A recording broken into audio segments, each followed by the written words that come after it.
Hello et bienvenue sur ce podcast Organise ton quotidien. Je souhaite vous donner davantage de conseils et d'astuces pour gagner du temps et mieux gérer votre argent au quotidien.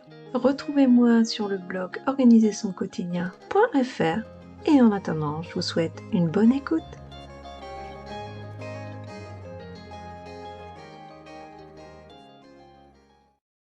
Dans cet épisode, je voulais vous parler du tri et du classement des papiers personnels.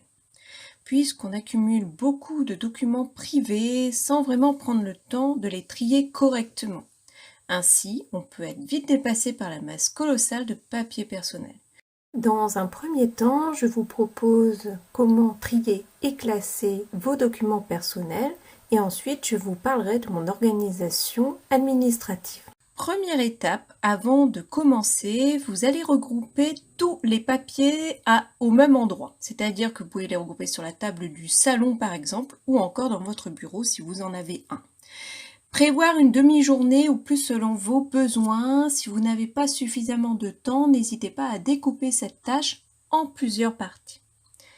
Cela vous permettra de faire des pauses et surtout de ne pas vous décourager, notamment si vous ne l'avez pas fait depuis longtemps. Donc la première étape, vous allez effectuer un tri selon 3 objectifs. La première partie, ça va être à traiter, ensuite à classer ou archiver, et ensuite à jeter. Pensez à utiliser les sacs de tri pour cette opération, vraiment concernant les papiers non confidentiels, sinon vous allez vraiment réfléchir à les détruire. Donc ça, c'est la première étape, c'est vraiment de faire ces 3 tas. Déjà, ça sera une grosse partie de fait. Pour la deuxième étape, vous allez traiter ce qui peut être fait maintenant. Vous allez vous attaquer à la première pile et vous allez vous mettre au travail. Des factures à régler, l'abonnement à résilier ou encore les déclarations effectuées chaque mois ou trimestre, il est nécessaire de ne pas perdre de temps car cela pourrait vous coûter cher en temps et en argent. Pour les demandes les moins urgentes, vous pouvez décider de créer une chemise en attente afin de vous laisser quelques jours de réflexion. Et la troisième étape, ça va être de classer ou d'archiver. Vous allez rassembler tout le matériel nécessaire selon ce que vous avez déjà ou alors vous allez investir dans des classeurs, des chemises, des sous-chemises, etc. J'ai également des boîtes d'archives personnellement. Vous allez regrouper par grandes catégories principales et ensuite effectuer des sous-catégories. N'oubliez pas de créer un index pour vous retrouver plus facilement et surtout, notez bien sur la boîte ou le classeur ce dont il s'agit. Enfin, classez les documents par ordre chronologique, le plus récent étant sur le dessus. Évidemment, c'est ma façon de fonctionner personnelle. Vous pouvez bien sûr décider de les classer autrement. L'idée, là, est vraiment de vous y retrouver et de trouver votre propre organisation. Donc, dans ce deuxième temps, je vais vous parler de mon organisation administrative personnelle.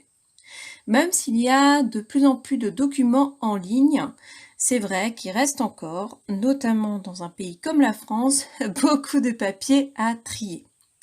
Donc, et une fois que vous aurez réussi à mettre ça en place, il faudra vraiment vous mettre une routine chaque semaine par exemple ou une fois par mois afin de vraiment trier vos papiers au fur et à mesure et ne plus avoir à faire un grand tri comme c'est le cas si vous ne l'avez pas encore fait. Vous allez ainsi gagner du temps et être plus sereine pour gérer vos papiers personnels. Donc, je vais vous parler des outils que j'utilise et de la façon dont je m'organise. Premièrement, les outils que j'utilise pour mon organisation administrative personnelle. Les outils différents sont de 3 types. On a des bannettes, mon classeur maison, dont je pense faire un épisode dédié, et ensuite des boîtes d'archives. Donc idéalement disponibles à portée de main, ces outils d'organisation me permettent d'avoir des documents toujours bien rangés. Donc comment je m'organise ? Premièrement, j'ai des bannettes pour l'utilisation quotidienne. J'utilise donc 3 bannettes. À traiter, donc il s'agit des documents, du courrier à traiter à court terme, une fois par semaine. Ensuite, j'ai tout ce qui est en cours. Il s'agit des documents en attente de réponse. Et enfin, à trier ou à archiver, que je fais environ une fois par mois. Donc, comme je vous disais plus haut, je me fixe un moment dans la semaine pour gérer les papiers qui se trouvent dans la bannette à traiter. Pour la bannette en cours, je regarde si je peux m'occuper d'une tâche et si c'est possible, je la traite aussitôt. Enfin, pour la dernière bannette, je m'y attelle une fois par mois afin de ne pas me laisser déborder. Ensuite, le classeur maison pour les papiers de l'année. Donc, mon classeur familial contient l'ensemble des documents utiles au quotidien et tout ce dont j'ai besoin pour l'année. J'y concentre tous les documents importants que je peux consulter à tout moment, comme par exemple l'avis d'imposition, les échéanciers en cours, mes justificatifs de domicile. Enfin, j'ai des boîtes d'archives pour conserver mes documents sur une longue durée. Ce sont des boîtes en carton qui me servent à classer les documents à garder à vie ou sur une longue durée, comme par exemple les bulletins de paye, les factures d'achat de véhicules, les documents suite à l'achat de notre maison. Et ensuite, je classe ces documents dans des pochettes cartonnées. Et pour éviter d'en cumuler trop, car au final, une fois archivées, elles ne servent plus, j'ai aussi des clips d'archivage qui sont bien pratiques, qui me permettent de gagner de la place. Et enfin, dans mon classeur, j'ai également une liste qui comprend la durée de conservation des documents.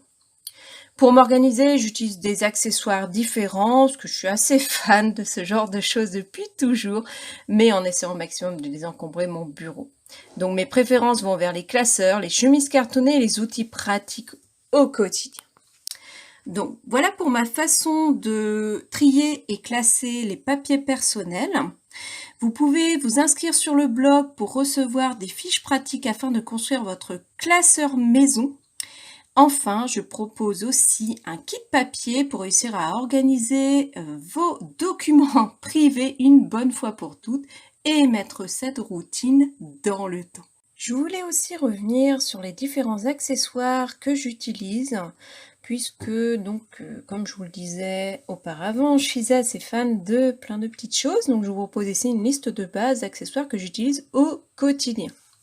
Donc pour commencer, au niveau des indispensables, j'ai toujours avec moi des planches d'étiquette, un haute agrafe pour éviter de s'abîmer les doigts, une grande agrafeuse, des feuilles plastiques classiques déjà perforées, des feuilles plastiques ouvertes sur la moitié, c'est mes préférés pour transporter les documents, une calculatrice avec bloc-notes et stylo intégré.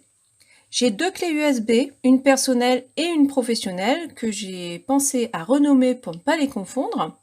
Donc mon classeur maison, un grand classeur de comptabilité de 4 à 5 cm de large, des intercalaires, des fluos de couleurs différentes, un marqueur, des stylos effaçables à sec et à l'eau, des post-it de petite et grande taille, un bloc-notes tapis de souris qui fait office de calendrier.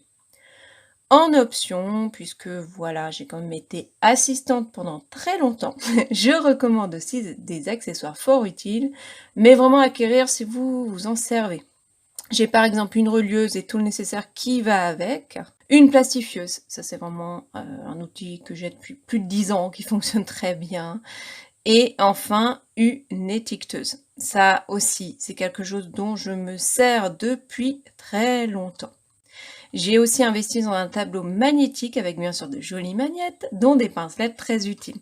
De grande dimension, il est vraiment pratique au quotidien et me permet de coller mes post-it préférés.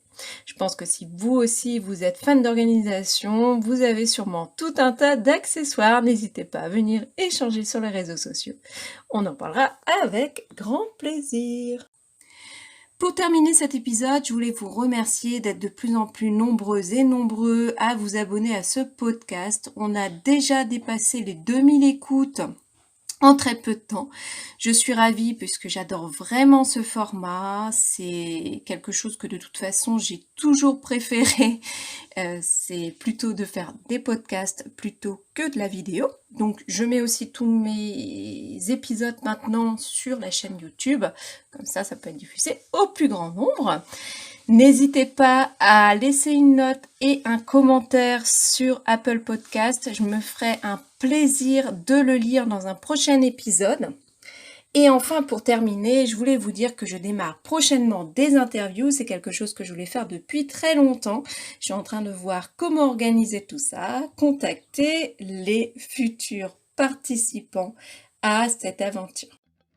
Voilà, j'espère que cet épisode vous aura plu. Vous retrouvez toutes les informations liées à cet épisode en barre d'informations et aussi sur le blog organisationquotidien.fr. Je vous dis à très bientôt. Bye.